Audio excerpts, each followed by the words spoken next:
cómo lograr que esa pueblo de Chile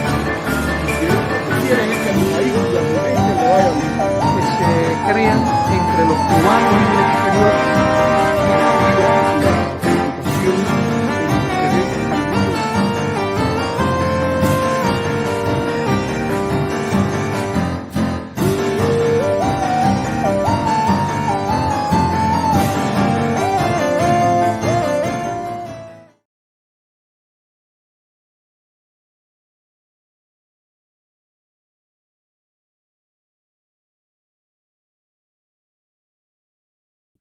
Hola amigos, hola amigas, qué gusto estar con ustedes esta noche que vamos a conversar sobre algunos de los últimos temas de actualidad, particularmente sobre el tema de el sonido de los tambores de guerra, la discusión sobre una posible acción militar en contra de Cuba, que incluso el presidente Trump ha hablado de poner un portaaviones, el USS Lincoln, que algunas personas han dicho que es el portaavión más grande de la Marina norteamericana, que no lo es el Gerald Ford. Y como ha dicho el presidente Trump, que terminar con Irán y en el camino de vuelta lidiar con Cuba, en la cual ha dicho que parquear un portaaviones cerca a 100 yardas sería suficiente para que Cuba se rinda. Yo quiero discutir y conversar un poco de ese tema y del ambiente que se ha ido construyendo lamentablemente en torno a esa cuestión y que yo creo que deja mucho que desear como norteamericanos y como cubanos a aquellos que han trabajado en esa empresa. Pero antes de eso, lo que quería hacer alguna mínima referencia a algo que he estado leyendo y ya he terminado, pero he decidido que lo voy a presentar en dos entregas, a conversar sobre eso en dos entregas. Antes de morir, el congresista Lincoln Díaz Balart terminó este libro que se llama Apuntes de una vida y es una especie de mini memoria de Lincoln Díaz Balart. Yo creo que el libro no es gran cosa, para hablarlo con toda claridad, pero sí tiene información interesante sobre la visión y sobre todo las personas que tengan una visión distinta. Yo hago siempre el esfuerzo para leer literatura que viene de aquellas personas que piensan diferente de uno, que están en las antípodas a veces de los movimientos políticos, de la manera de pensar, de la perspectiva. Yo creo que eso es importantísimo, porque como decía John Stuart Mill, si usted es incapaz de ponerse en el otro lado de la discusión política, si usted es incapaz de representar, de hacer un aparte y representar con justicia, con claridad, entender el argumento que trata de construir la otra parte, usted no es libre, no tiene la capacidad de entender un argumento, porque usted puede tener su parte, entender sus razones, defender sus argumentos, pero usted tiene que primero hacer el esfuerzo por entender lo que piensan las personas del otro lado. Entonces yo voy a hacer algunos comentarios, porque sé que la audiencia de nuestro canal no es muy dada a leer un libro de Lincoln Díaz Balart y que publica el Instituto de la Rosa Blanca, que es el nombre de la organización que fue creada por el padre de Lincoln Díaz Balart, Rafael Díaz Balart, el hijo de otro Rafael Díaz Balart, que fueron ambos ministros del gobierno de Fulgencio Batista en su segunda temporada en el gobierno en Cuba, y que yo creo que de manera un tanto revelatoria es el nombre que lleva el edificio de la Facultad de Derecho de la Universidad Internacional de la Florida. Y eso es algo que a uno le parece muy raro, vamos a decirlo de alguna manera, que en cualquiera de los casos nunca me han explicado si es en honor del padre de Lincoln y Mario o en honor al abuelo, pero en todo caso siempre sería un edificio que lleva el nombre de uno o de dos golpistas, como quiera que usted lo pueda poner, porque si alguien no apoyó el Estado de Derecho en Cuba, fueron todos los que apoyaron el golpe de Estado del 10 de marzo, el golpe de Estado que puso fin a la democracia liberal en Cuba, que terminó ese día, según la mayoría de los historiadores, exceptuando el secretario de Estado Marco Rubio, que yo no sé, yo sé que él no es historiador, es abogado, pero que se ha gastado una nueva teoría que sería un aporte a la historia de Cuba si él la lograra fundamental, pero él simplemente suelta la paloma, pero no fundamenta nada, y dice que el 26 de julio de 1953, con el asalto al Moncada, Fidel Castro canceló la democracia liberal en Cuba. Es difícil decir esto,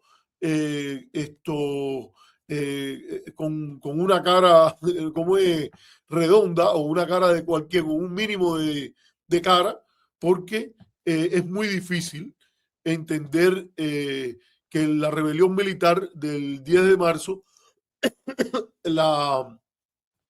el forzar al presidente Carlos Prío a abandonar el Palacio Presidencial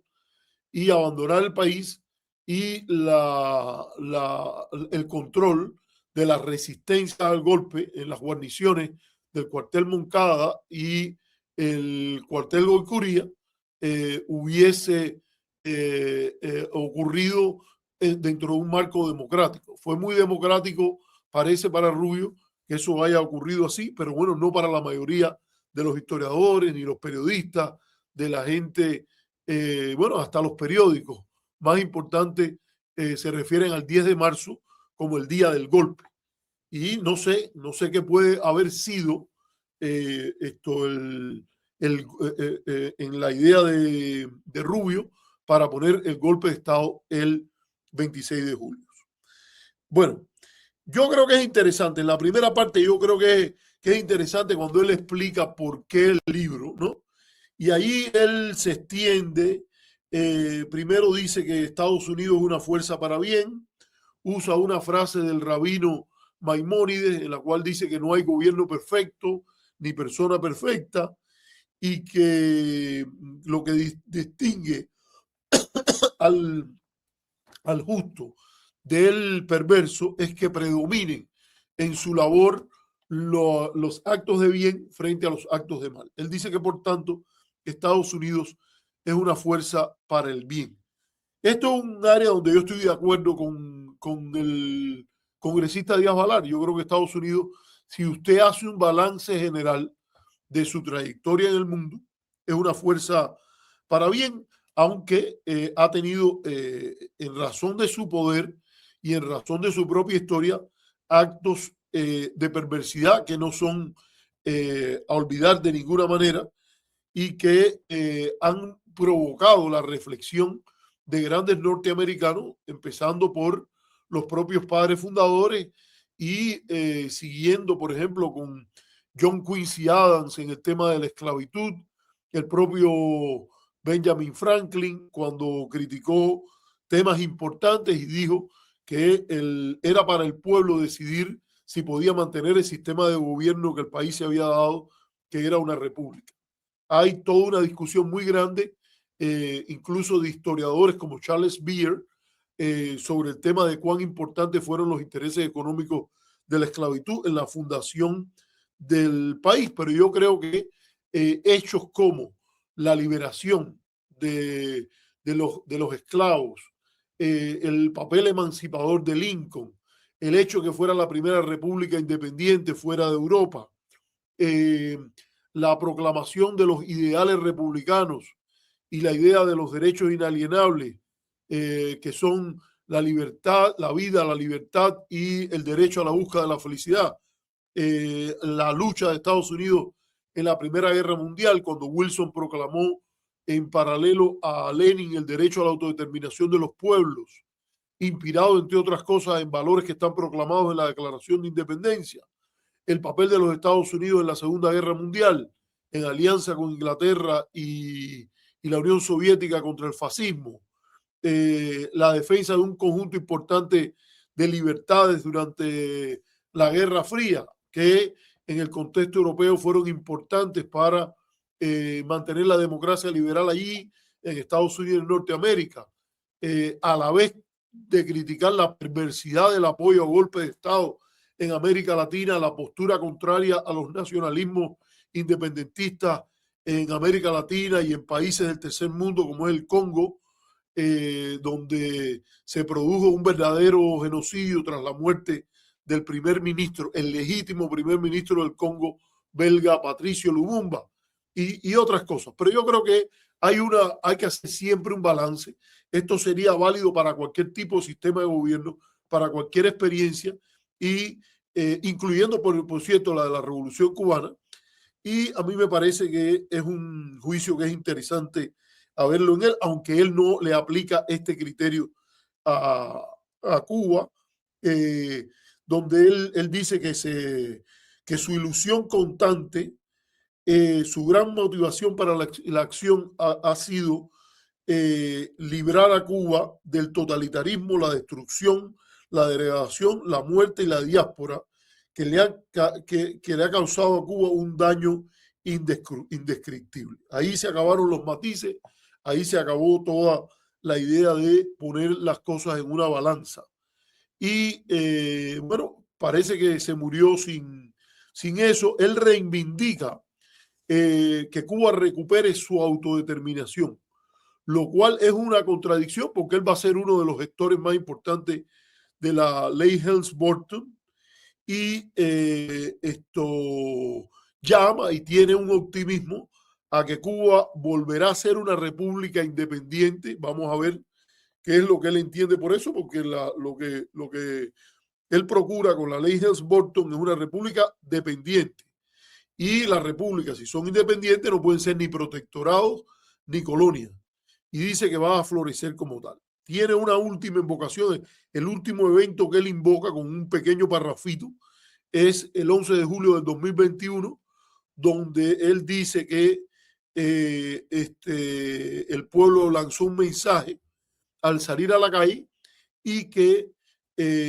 fue detenido por la brutal represión.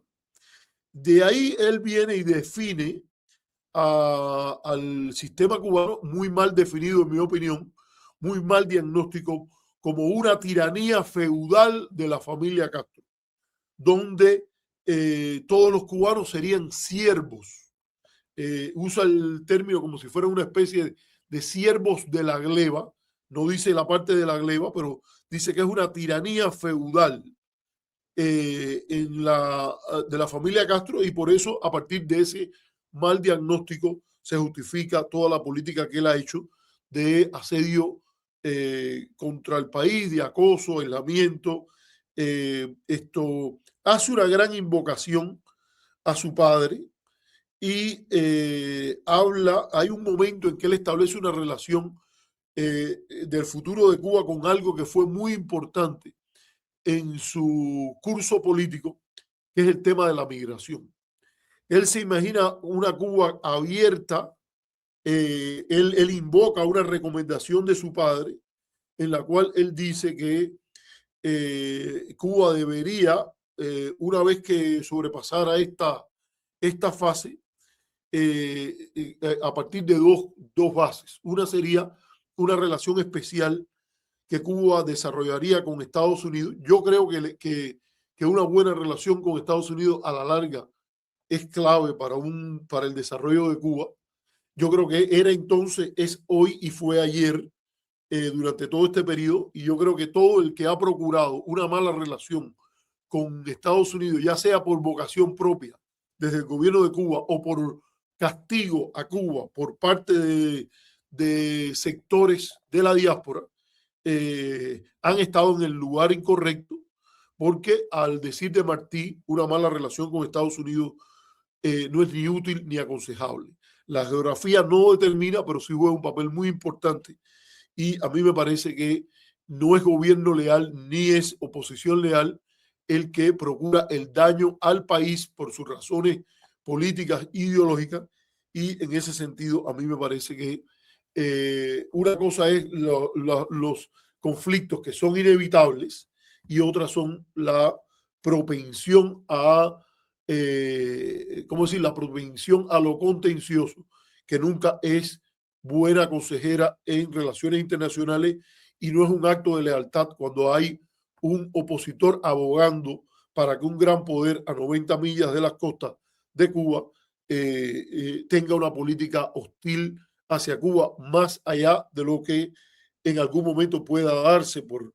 problemas, conflictos. Ya de por sí los conflictos que hay son suficientes como para que alguien abogue por perpetuar ese conflicto, por hacer política doméstica en Cuba a partir de ese conflicto, etcétera. Y el otro tema que él dice, en el cual él y su padre apuestan, es a la historia de inmigración a Cuba en la primera parte de la República, donde él dice que Cuba tendrá para prosperar, tendrá un espacio para prosperar y que la inmigración ordenada y bien planificada, atrayendo jóvenes talentosos y trabajadores de todo el mundo, debe ser bueno para Cuba. Esto es básicamente las cosas fundamentales que él trata al inicio del capítulo. Y él dice que él va a ser agradecido y que él va a ser agradecido, o sea, que le van a agradecer históricamente por las contribuciones que tuvo el privilegio de poder hacer para ayudar al derecho a la libertad del pueblo cubano. Y entre esas cosas por las cuales habría que agradecerle y que yo no le agradezco porque considero que lo que hizo fue todo lo contrario a la libertad del pueblo cubano y a la búsqueda de una salida acorde a la Declaración Universal de Derechos Humanos, dígase, un Estado liberal, democrático y de bienestar general, no un Estado solamente de derechos liberales, no un Estado donde se le corte la libertad a los que piensan distinto a la derecha, y que el modelo de Miami no es un ejemplo donde las libertades de todos se respetan. Y por esa parte no tengo en ese sentido nada que agradecerle cuando dice él que logró la codificación, convertir en ley el embargo, lo que es un bloqueo, y cuando en el 2000 también codificaron la prohibición de viajes turísticos a la isla. Él dice una mentira, una clara mentira en esta introducción, cuando él dice que con la excepción de Estados Unidos, la gran mayoría de los países a lo largo y ancho del mundo, él dice como que el bloqueo es una cosa, que el embargo es una cosa simbólica, porque en realidad a lo largo y ancho del mundo, lo estoy citando, comercian abiertamente con Cuba y a menudo ofrecen financiamiento a la tiranía cubana. A las únicas empresas, voy a citarlo, a las únicas empresas que se le prohíbe hacerlo, quiere decir comerciar y relacionarse financieramente con Cuba, es a las empresas privadas de Estados Unidos, debido al embargo norteamericano. Es decir, si algo es importante cuando uno lidia con este tipo de cosas es cuando la gente tiene que mentir de manera tan descarada, porque esto es una mentira descarada, y el que lo quiera venir a defender con gusto, vaya, no que venga a defenderlo cualquiera, pero cualquier intelectual, un miembro del Instituto de la Rosa Blanca. Yo quiero que esto vengan y me lo defiendan aquí o en alguna parte.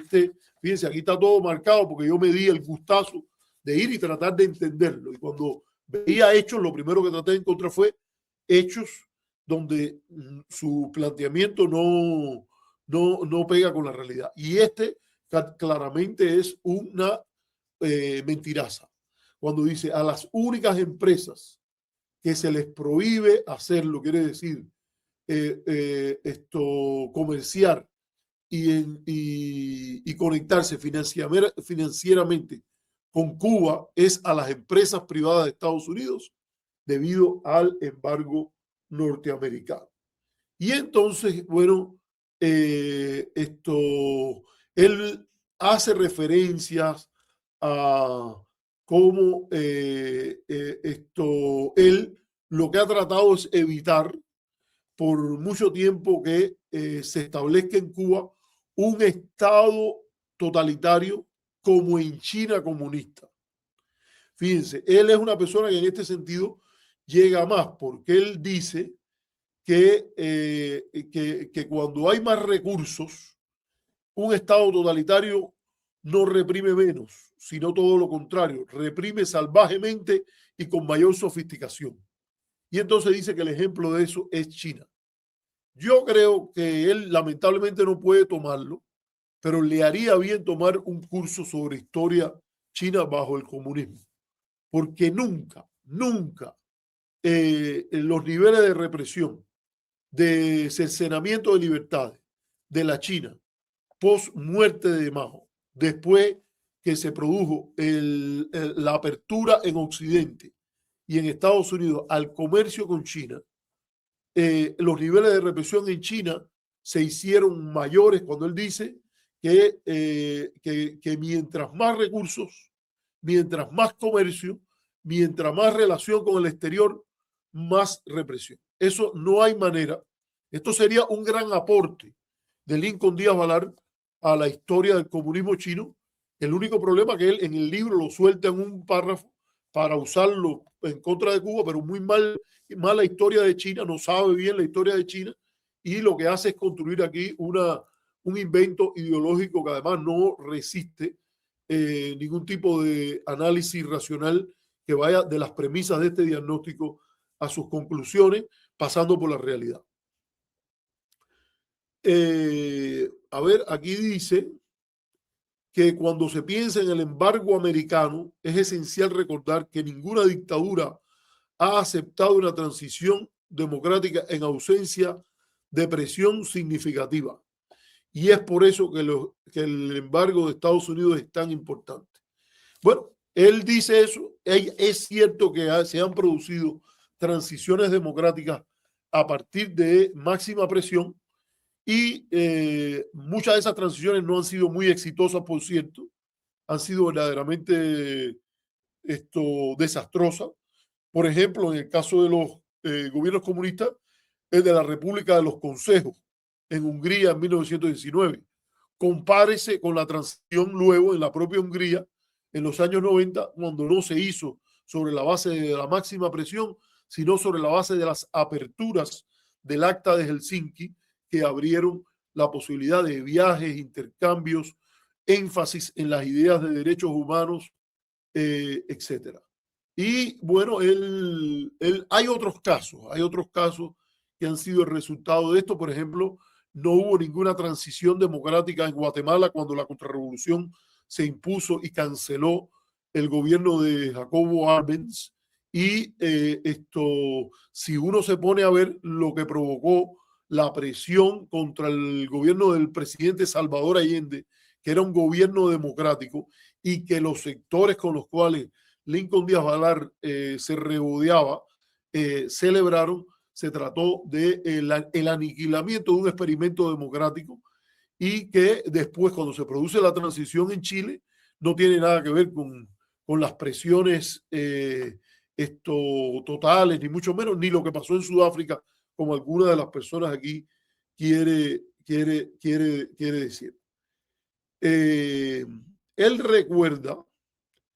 que su padre le dijo que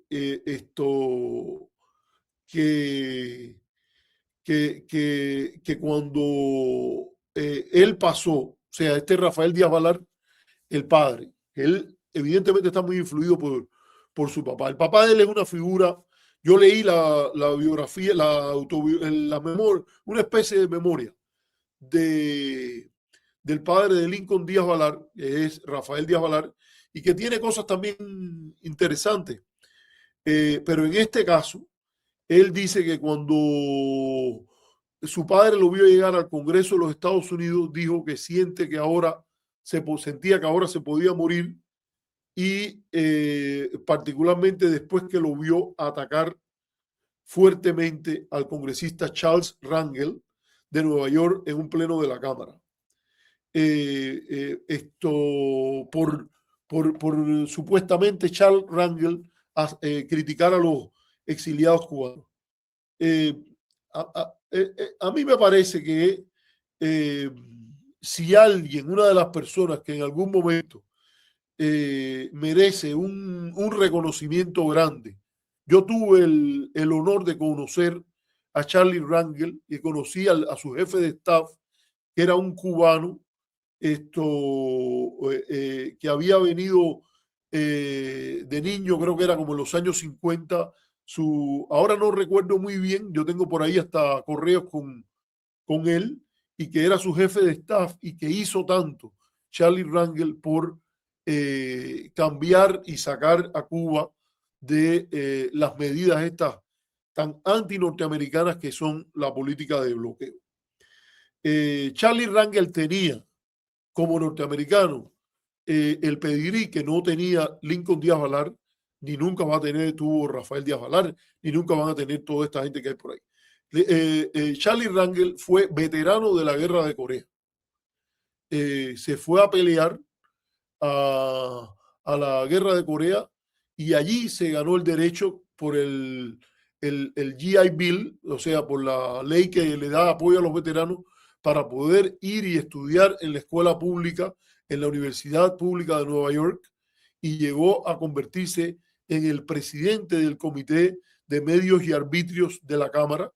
y después salió por un problema al final de su carrera, en el cual fue cuestionado por una ampliación que había hecho de un apartamento ahí en Nueva York, pero en general míralo ahí está cuando él servía en las Fuerzas Armadas norteamericanas. Ni en Cuba, ni en Estados Unidos debe haber una estatua para ninguno de los Díaz Balar, si no hay primero una estatua de respeto, de verdadera reconocimiento a Charlie Rangel. Fue muy interesante esto. Hay algunas anécdotas interesantes que cuenta el libro que yo creo que hay que contar. Por ejemplo, cuando él conoció al famoso cantante norteamericano Sonny Bono, que fue el esposo de la gran cantante Cher. Él no habla de ella aquí, pero es alguien a quien yo cada vez que pienso en Sonny, yo pienso en Cher, que es una figura icónica. A mí me gustan mucho las entrevistas de Cher con David Letterman. Es una mujer muy, muy atractiva, muy coqueta, sabe ser muy coqueta, y que además tiene su propia identidad de que no se mueve por sí misma. Él habla de otra gente que él conoció allí en el Congreso, de algunas figuras. Pocas son verdaderamente legendarias. Bueno, él habla de Frank Tejeda de Texas, que es un mexicano americano y que era una persona bastante conocida, pero tampoco fue uno de los grandes gestores del Congreso. Ahora, él sí parece que tiene una gran relación con Henry Hyde. Y aquí está Sonny Bono con Cher. Sonny Bono incluso creo que él llegó a ser alcalde de Palm Springs, ahí cerca de Los Ángeles. Yo fui a Palm Springs, que es un lugar muy peculiar, como un oasis en el medio del desierto, y hay hasta la estatua de Sonny en el pueblo. Y sí es cierto que, por ejemplo, una de las gentes con las cuales él tuvo más contacto es con un powerhouse, una poderosa maquinaria conservadora, que fue el congresista Henry Hyde, en el cual parece que Lincoln, era de Illinois, y Lincoln y él se visitaban, según él cuenta. Y fue muy interesante, es muy interesante también cómo ellos conversando hablaban de Franklin Roosevelt y Franklin Delano Roosevelt, y el respeto que tenían ambos, Henry Hyde y Lincoln, por la figura de Roosevelt que ellos ponían a la altura del héroe que ellos reverenciaban, que es Ronald Reagan. Y ambos compartían libros, y es una cosa interesante. Lincoln era un gran conocedor de España, había vivido un tiempo bastante grande ahí, y él dice que Henry Hyde le regaló un busto de Abraham Lincoln que él se lo dio a el padre de Lincoln Díaz Balart. Una cosa interesante es la relación que él tiene con un congresista un tanto raro de Michigan que se llama Thad McCorder. Thad McCorder es uno de los primeros que muy temprano empezó a decir que China se le iba a convertir en un problema a los Estados Unidos y expresó oposición a la política de Kissinger de acercamiento con China como una especie de triangulación para enfrentarse a la Unión Soviética. Pero Thad McCorder, que llega en los años 90, dice, bueno, aquí hay que parar esto ya, China está creciendo muy rápido y nos va a comer la comida. Y entonces dice que entre él y Thad McCorder, esto lo dice Lincoln Díaz Balart, vamos a recordar esto, que hay la anécdota esa graciosa y que ilustra. Yo sé que cuando yo hablo de esto, hay personas que me dicen que esto está mal, que yo no debo referirme a eso, pero yo creo que no estoy mintiendo cuando digo que los pensadores de la República Americana, los pensadores del pensamiento republicano, ya desde la época de Roma, cuando se hablaba, por ejemplo, de los estoicos, el tema de por ejemplo, Séneca, Cicerón, los grandes de la República, Marcos Aurelio, hay una idea del cultivo del conocimiento que es esencial para el mantenimiento de la República y que uno lo encuentra en Martí cuando dice que él quiere que el primer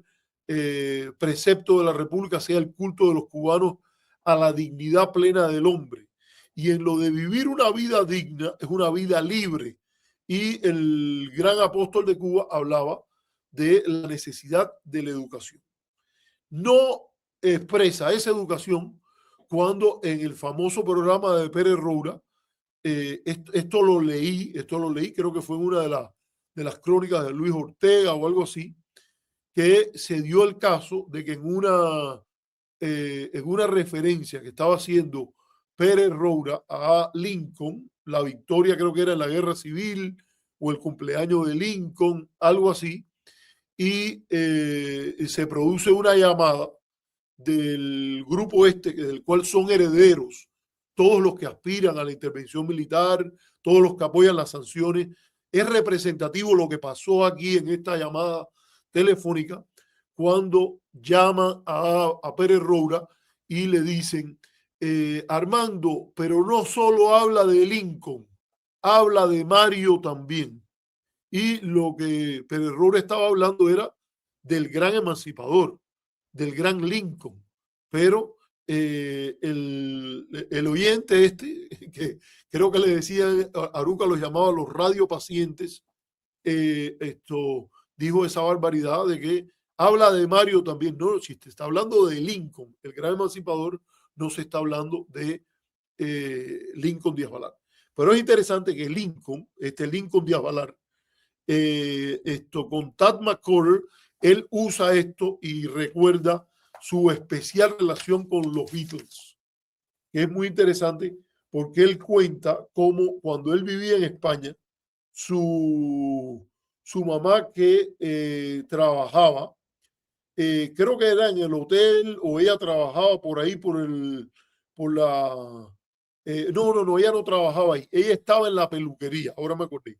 Ella estaba en la peluquería del Hotel Fénix, que queda cerca de la Plaza de Toros. Yo he ido por la Plaza de Toros. Hay un amigo de mi esposa que vive ahí cerca de la Plaza de Toros en Madrid. Nosotros pasamos entre una manera y la otra, hemos pasado casi un año viviendo ahí en Madrid.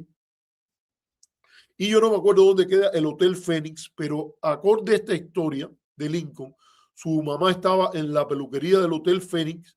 y sabiendo que a Lincoln le gustaban mucho los Beatles, que son gente de lucha por la paz, John Lennon, vaya, era el pacifista por excelencia. Eh, esto, eh, eh, todos ellos, pero que la madre lo llamó y le dijo, vengan rápido, que están aquí en el hotel, se están quedando los Beatles. Y Lincoln Díaz Valar cuenta que él salió de la escuela y se llevó una libreta consigo y le pidió eh, eh, a Ringo Starr que le pusiera una firma en la libreta y que lo saludara y que él siempre lo recordaba, que George Harrison le dio otra firma y que Paul McCartney le quitó el bolígrafo y la libreta a George Harrison y le dijo, tú no quieres el autógrafo de él, y le firmó la libreta a Lincoln. Entonces él cuenta, lo voy a contar porque es una historia graciosa. Él dice, entonces John Lennon bajó la escalera y entró en el lobby, le pedí su autógrafo y él firmó mi libreta de la manera más cortés imaginable. Me devolvió la libreta, puso su brazo sobre mi hombro y me dijo, walk with me, lad. O sea, camina conmigo, muchacho.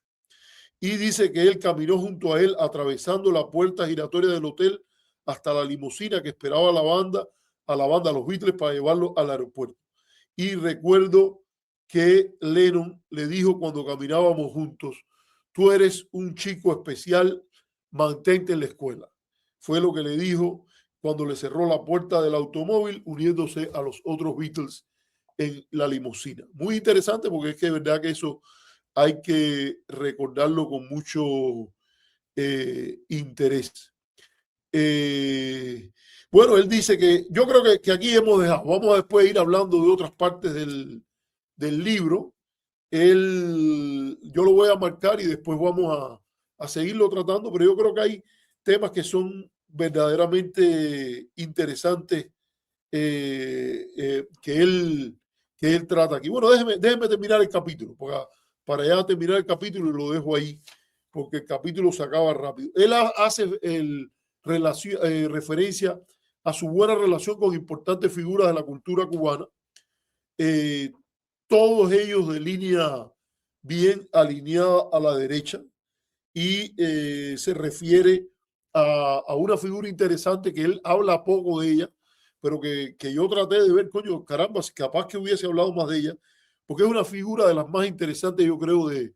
la transición de la primera a la segunda república, que es Joaquín Martínez Sáenz, quien fue presidente del Banco Nacional de Cuba, pero es uno de los fundadores del ABC, y que, según dice él, frecuentaba su casa en España y él fue varias veces a verlo allí, y que tenía una relación muy especial con Gastón Vaquero, que era otro de los grandes amigos de su familia. Es lógico porque Gastón Vaquero es de Bani, casi que apostaría que es de Bani, y de ahí sale la familia de Díaz Valar. Sí, aquí mismo lo dice, que nunca conoció a alguien más brillante que el poeta, ensayista y máximo conocedor de la historia, oriundo del pueblo de Banes en Cuba, que seguramente habría obtenido el Premio Nobel de Literatura si no hubiese sido un cubano anticastrista. Afloja, Lincoln, afloja. Una cosa es que tú puedas decir que Gastón Vaquero está entre los grandes de la literatura cubana, pero si vamos a ver de cubanos con que se han quedado y que la historia ha demostrado, y las notas, lo que se ha revelado después, han demostrado que había una cercanía y acercamiento al premio Nobel, el más cercano a ese no era un cubano anticastrista, era Alejo Carpentier. Muy difícil decir qué otro cubano puede estar antes que Alejo Carpentier en la cercanía. Fíjense, casi todos los premios que van antes de dar un Nobel para un escritor latinoamericano Carpentier lo había tenido. Y Gastón Vaquero no los llegó a tener. No los llegó a tener. Incluso Dulce María Loinás llegó más lejos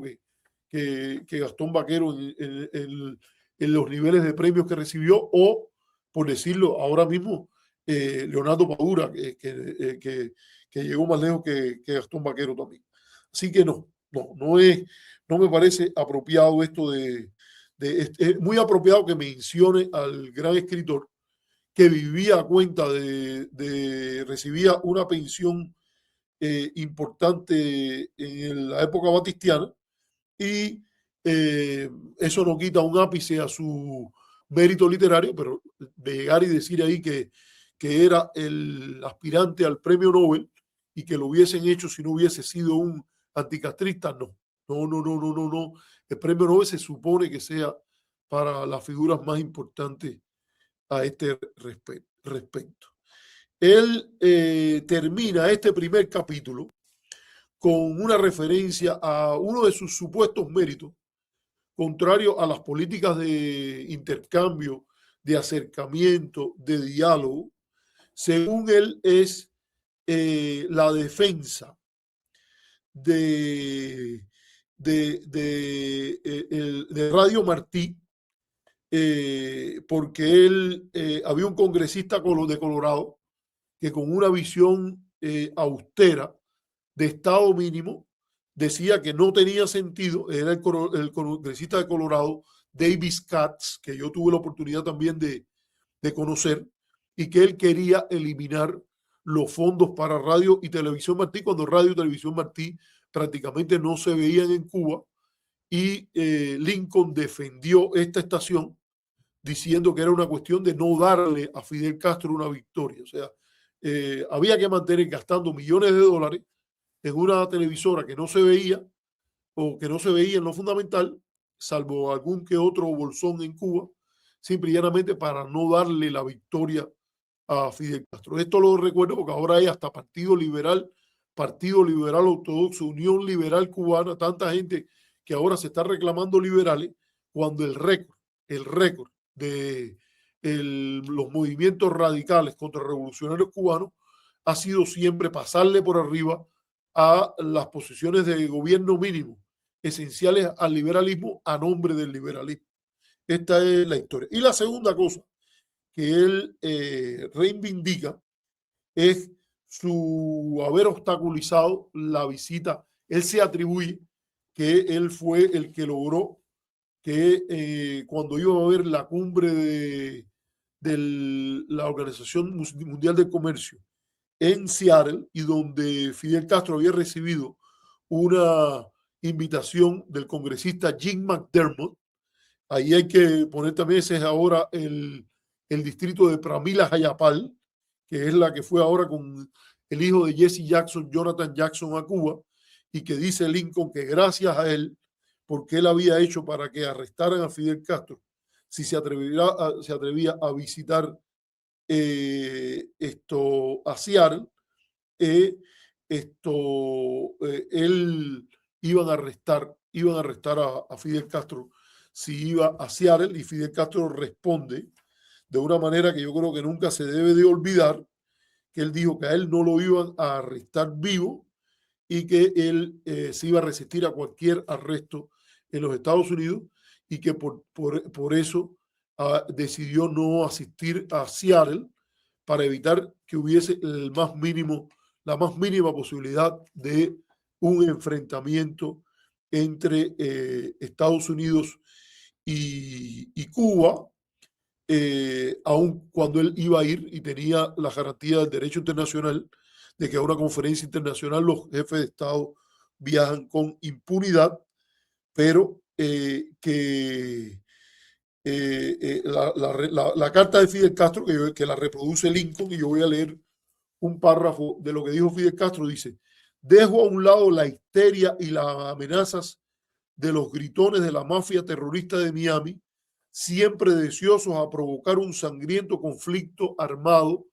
entre Cuba y Estados Unidos, que en este caso sería la inevitable consecuencia de cualquier intento de retenerme por la fuerza en Seattle, cuyo primer combate se produciría muy a nuestro pesar en esa pacífica, culta y hospitalaria ciudad, en el instante mismo en que con viles pretextos y groseras calumnias autoridades norteamericanas trataran de arrestarme traicioneramente en Seattle. Y yo creo que esto aquí es muy importante porque hay que tener una gran diferencia entre lo que es la posición de relación con el pueblo norteamericano, con lo que él define como la pacífica, fíjense cómo él lo dice así, pacífica, culta y hospitalaria ciudad, que yo creo que todo el que ha ido a Seattle puede tener esa percepción. Y entonces las acciones, ya desde aquel momento o desde mucho antes de ese sector de el radicalismo exiliado, siempre deseoso, siempre ansioso, siempre cocinando la posibilidad de provocar un intercambio militar, un enfrentamiento directo entre Cuba y los Estados Unidos, contrario a los intereses y valores de los Estados Unidos, contrario a los intereses y valores de Cuba, contrario al derecho internacional, contrario a la mínima ética de no usar nunca un pretexto, una mentira para crear una guerra de ese tipo. Entonces, voy a parar aquí. Yo creo que hemos tratado bastante por la primera hora, casi 52 minutos han transcurrido. Yo pensé que lo podía hacer más rápido. El primer capítulo de Apuntes de una vida. Vamos a subirla ahí de nuevo, si es posible, Felipe, de los Apuntes de una vida de Lincoln Díaz Valar, nacido en Cuba el 13 de agosto de 1954. Nacido en La Habana el 13 de agosto de 1954. Salió de Cuba el 20 de diciembre de 1958. Justo, a ver, el 20 de diciembre, 11 días antes del triunfo de la revolución. Pero muy interesante esta coincidencia histórica. 13 de agosto de 1954. El mismo día del nacimiento del padre de su primo, Fidel Castro Díaz Valar. Ahí tienen, esto no tiene otro sentido que una coincidencia histórica, pero las coincidencias a veces son raras. Y es interesante cómo la gente que le encanta darle a la matraca de los cambios de apellido, de los primos, de todo ese tipo de cosas, usan eso para crear asociaciones, para estigmatizar, pero no es una regla, ¿no? Cuando se es primo, depende. Si estás a favor nuestro, ese primo no importa. Si estás en contra nuestra, entonces eres alguien que por conexión telepática te controlan la cabeza. Eso lo quiero decir para dejarlo en esta coincidencia. Y vamos a hablar después de historias interesantes. La próxima encuentro vamos a hablar de la familia de Díaz Valar y de las cosas buenas y de las cosas críticas que salieron de esta familia. Porque como él mismo dice en la invocación al rabino Maimónides, y que eso debemos también inspirarnos a nosotros, las personas no son completamente buenas ni completamente perversas. Siempre hay que buscar un balance. Y en ese balance siempre hay que mencionar lo que es criticable de lo que no lo es. Y le voy a dar un adelanto que a mí me parece importante. El libro de Díaz Valar, Apuntes para mi vida, de una vida, yo creo que revela algo que yo había notado ya en el primer en el libro del padre de Díaz Valar, pero que aquí él refuerza con una anécdota y que es un elemento positivo. Y es que en la familia de Díaz Valar se ha mencionado en muchas ocasiones como un problema de identidad la cuestión del antirracismo. Fíjense, esto no tiene nada que ver de que justifique la política de bloqueo, ni que justifique las cosas incorrectas que Lincoln Díaz Valar hizo, pero usted nota como línea de continuidad en la obra, los discursos de Rafael Díaz Valar, de Lincoln Díaz Valar, una posición en general contraria al racismo y en principio abierta al tema de la migración y de los derechos del migrante. Y algo que voy a repetir cuando empiece de nuevo vivir este capítulo, pero el segundo capítulo, pero lo voy a mencionar aquí como una especie de bocadillo, está la historia de cuando ellos van manejando en el auto, que tenían una situación un tanto restringida y iban todos los hermanos en el auto con la mamá y el papá, Rafael Díaz Valar, y la esposa y la señora madre del congresista. Pero bueno, en aquella época eran niños, no eran congresistas. Y muy interesante que cuando uno de los hijos hace un cuento, un chiste racista, la oposición dice que el padre, Rafael Díaz Valar, sacó el carro de la carretera y con cólera se viró y le dijo que sea la última vez que hagan aquí en mi familia un chiste racista, porque para nosotros, para esta familia, el color de la piel no es una razón para discriminar a nadie. Y yo creo que es un elemento que cualquiera que lea el libro de indagación a Cuba, la historia, algo así del padre de Rafael Díaz Valar, tiene que reconocer. Y no es una cosa forzada. Quiero decirlo con toda claridad, porque yo sé reconocer un tupe cuando el tupe lo están metiendo. Y además no hay razón por la cual esperar de que la persona, que porque sea defensor del bloqueo, porque hubiese sido una persona racista. ¿Por qué? Porque el abuelo de ellos, la gloria más grande que tiene, antes de que aparezca el apellido Díaz Valar, que es el apellido simplemente Valar, es miembro del Manvisado blanco, pero a las órdenes de el más grande de los generales afrocubanos, afrodescendientes de la historia de Cuba, Antonio Maceo, que incluso da la vida creo que es por Pinar del Río. Y entonces uno puede entender aquí la fuerza que tiene la existencia de un ejército multirracial en la lucha por la independencia de Cuba, algo que, por ejemplo, en Estados Unidos va a tomar hasta la época del presidente Truman, cuando se decreta la integración racial en las Fuerzas Armadas, no por ley, sino bajo la autoridad del presidente como comandante en jefe de las Fuerzas Armadas. Entonces, vamos a coger una primera pausa